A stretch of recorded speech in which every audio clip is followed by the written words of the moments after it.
À tous, si nous sommes au Palais dans 10 minutes, le président américain va prendre la parole ici même au Palais de l'Élysée. Pas possible Paris, il parler peu, en seconde, avant de dire français. Ici même au Palais, le développement public, il a dit le président américain, c'est américain, va venir à l'autre. C'est pas dit, comme pour si pas dit,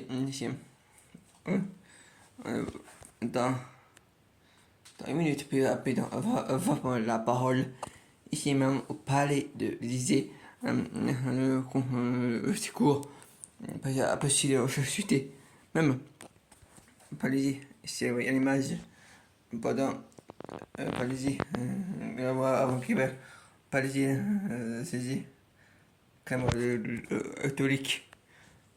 On va ça parler de Yeshua parler avant la guerre de Ken et là qui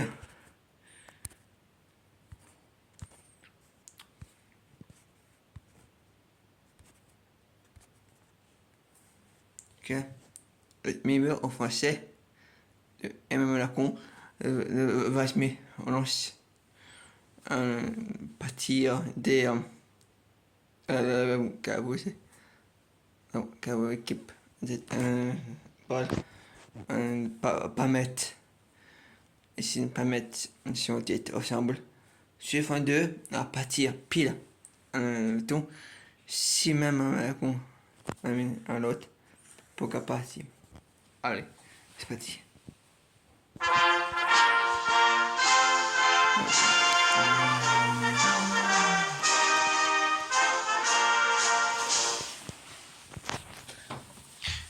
Françaises, Français, mes chers compatriotes, j'ai en ce soir de 31 décembre une pensée avant tout pour ceux qui assurent la continuité de la nation. Forces de sécurité, sapeurs-pompiers, bénévoles, soignants, travailleurs, tous ceux qui sont ce soir comme toujours en première ligne face aux difficultés. Protéger, soigner, nourrir, aider, apporter secours et fraternité, ainsi va la vie des grandes nations qui tiennent chaque jour par le dévouement de leurs citoyens. J'ai une pensée en votre nom à tous pour celles et ceux qui sont seuls, malades, dans l'épreuve ou le dénuement. Je sais comme la situation est difficile pour beaucoup d'entre vous, placés devant des souffrances personnelles et les malheurs de la vie, et je veux vous dire notre soutien et notre affection. Grâce à l'engagement de tous, grâce à vous, nous tenons. Oui, notre pays tient. Fort de ses institutions, de ses services publics, fort de ses armées qui sont les plus efficaces d'Europe par l'engagement de ses soldats, fort de notre économie où jamais autant de Français n'ont eu un emploi, où la croissance se tient et où notre inflation est l'une des plus faibles de la zone euro, fort de notre recherche, de notre excellence académique, de nos initiatives diplomatiques aussi, qu'il s'agisse de celles prises pour la paix, le climat ou nos océans. Mais au-delà de tout cela, nul n'est aveugle sur les désordres du monde et nos propres failles. Notre monde est plus dur chaque jour. La guerre et l'instabilité continuent d'être là, au Proche et au Moyen-Orient, avec des conséquences sur nos économies, nos intérêts, parfois notre cohésion. Et la guerre continue de sévir sur le sol européen, avec une intensité particulière depuis que la Russie a décidé d'une nouvelle agression de l'Ukraine, voilà bientôt 4 ans. Nous assistons au retour des empires, à la remise en cause de l'ordre international, un monde de guerre commerciale, de compétition technologique, souvent d'instabilité. Je vois aussi nos propres divisions, nos doutes, la solitude croissante qui existe dans la société, la baisse de notre natalité, l'insécurité, les difficultés de pouvoir d'achat. Je sais toutes les impatiences, parfois les colères qui continuent d'exister dans le pays, et je partage plusieurs d'entre elles. Ces urgences exigent des réponses. Dès les premières semaines de l'année qui s'ouvre, le gouvernement et le Parlement auront à bâtir des accords pour doter la nation d'un budget. C'est indispensable. Dès le début de l'année 2026, il faudra agir, soutenir nos agriculteurs face aux crises et les protéger de décisions qui peuvent menacer notre capacité à produire comme notre sécurité alimentaire. Renforcer encore notre économie en simplifiant les règles pour nos entrepreneurs comme pour nos agriculteurs. Persévérer dans nos efforts contre l'insécurité, contre toutes les formes d'incivilité et mener sans relâche la lutte contre les trafics de drogue sous toutes leurs formes. Continuer à reprendre le contrôle de nos frontières françaises et européennes face à l'immigration illégale, poursuivre la formation de nos enseignants et donner les moyens à l'école comme au collège de mieux transmettre les savoirs fondamentaux, reconnaître les compétences de nos médecins en ville comme à l'hôpital, en simplifiant leur exercice et en leur permettant de davantage décider et d'organiser leur activité.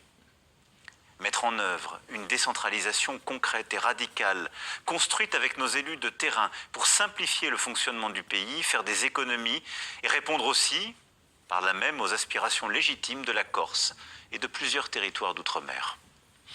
Pour tout cela, et j'aurais pu égrener ici tous les chantiers qui nous attendent, je sais le gouvernement à la tâche et le Premier ministre déterminé à être utile au pays, et je veux ce soir les en remercier sincèrement. Cela supposera aussi la mobilisation de chacun et les efforts de tous. Cette année se tiendront aussi les élections municipales dans nos communes.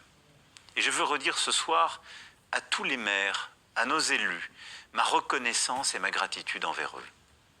Ils ont été durant ces dernières années de tous les combats, de toutes les crises, à mes côtés et à votre service. Cette année doit donc être et sera une année utile. Je veillerai tout particulièrement à ce que plusieurs grands chantiers puissent aboutir.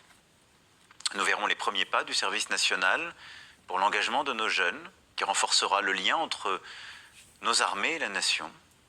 Nous protégerons nos enfants et nos adolescents des réseaux sociaux et des écrans. Nous irons enfin au bout du travail législatif sur la question de la fin de vie dans la dignité, sujet sur lequel je m'étais engagé devant vous en 2022. À la fin de l'année, quand le moment sera venu, s'ouvrira peu à peu la prochaine campagne pour l'élection présidentielle de 2027. La première à laquelle je ne participerai pas depuis 10 ans.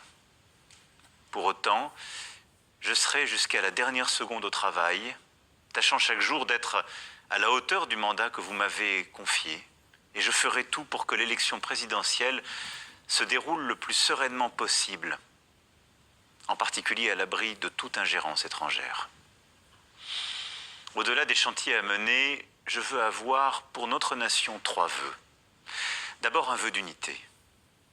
Quels que soient les défis, notre histoire nous enseigne que nous pouvons tout relever, tout affronter si nous savons rester unis. N'oublions donc jamais que nos raisons de vivre ensemble sont chaque jour plus fortes que ce qui peut nous diviser, que les flots des urgences, des faits divers ou des mauvaises nouvelles. Notre unité suppose de lutter sans relâche contre l'antisémitisme, contre le racisme, contre toutes les formes de discrimination.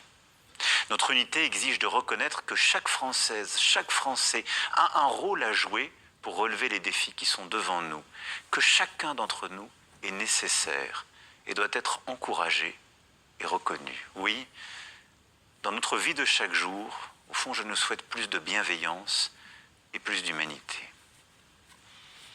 Mon deuxième vœu est un vœu de force, d'indépendance. Alors que la loi du plus fort tente de s'imposer dans les affaires du monde et que notre Europe est assaillie de toutes parts, nous devons défendre notre indépendance et nos libertés. Notre indépendance exige que nous continuions d'investir dans nos armées, dans nos forces de sécurité, dans nos services publics et notre économie malgré les difficultés financières. Depuis 10 ans, j'ai beaucoup plaidé et nous avons beaucoup fait pour renforcer en Européens cette indépendance et il nous faut accélérer. L'Europe de la défense a longtemps été un débat, elle a commencé de se faire et en 2026, cela accélérera. Dès le 6 janvier prochain, à Paris, de nombreux États européens et alliés prendront des engagements concrets pour protéger l'Ukraine et assurer une paix juste et durable sur notre continent européen. Protégeons aussi notre Europe industrielle et agricole en instaurant des règles de commerce loyales, justes vis-à-vis du reste du monde. Osons être une vraie puissance qui assume une préférence européenne pour ses emplois, ses entreprises Bâtissons une Europe indépendante dans l'industrie spatiale, le quantique ou l'intelligence artificielle. Il en va de notre prospérité en France comme en Europe. Mon dernier vœu est un vœu d'espérance. Espérance pour nous-mêmes et pour nos enfants. Ne renonçons pas. Ne renonçons pas au progrès, encore possible à condition de le bâtir, de travailler dur, d'investir dans la durée et de reconnaître que les avancées véritables ne se font pas en un jour, mais qu'elles prennent parfois le temps d'une génération. Ne renonçons pas à réconcilier climat, biodiversité, croissance et indépendance.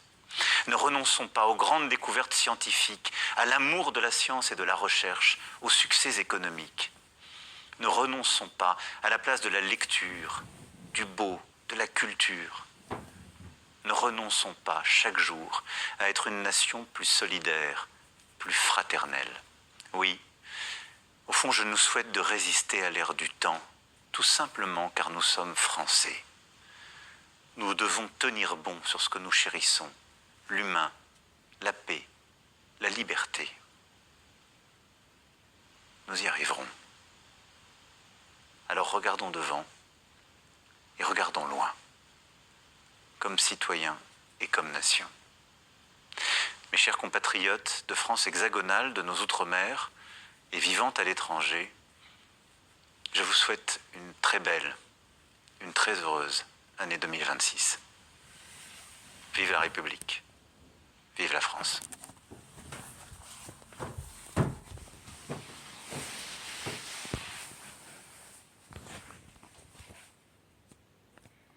Bon, un ami, ça y est, écoutez, le président Abuk, ça y est, de Macron, a parlé, c'est bien passé, voilà, a parlé, le temps, attends, l'exercice pour hier,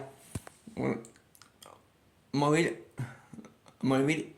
aussi, mais pour ça, la mère, était, je souhaite. Bah, bonne soirée, à bientôt. Tout, tout, tout, tout, tout, tout, tout, tout, tout, tout, tout, tout, tout, tout, tout, tout, tout.